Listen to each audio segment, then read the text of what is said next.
Tingnan niyo po yung kandila. Ang dumi ng kandila. Pero titignan niyo siya, mas maputi yung luha kaysa sa dumi ng katawan. Ganyan din po ako ng bata ako. Parang second year high school lang kami. Yan po ako.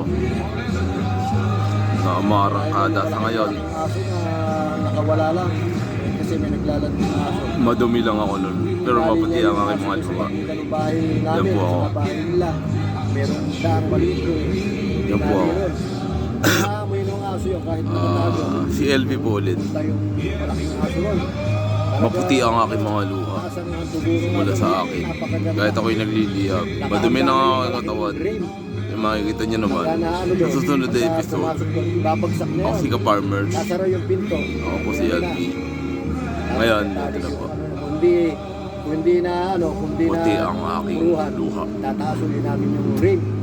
Rim ng May trake. apoy. Bigat. Pagkakoy, babagsak na naman. Pagka Ako po yan. dadali namin. Ako po si LV. Malaking aso.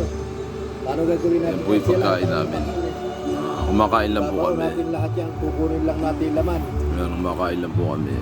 Kung ano yung napatay na Kumakain namin. Nagsasounds lang po kami dito sa kubo. Ako po si LV. Tago rin yung tapa.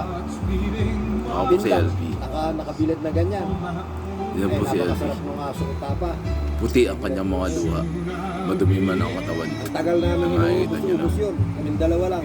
Kita-kita po tayo. Yun nga ako Ako po si LV. Napakagandang aso. Nung ko naghahanap eh. Mayaman pala yung may-ari no.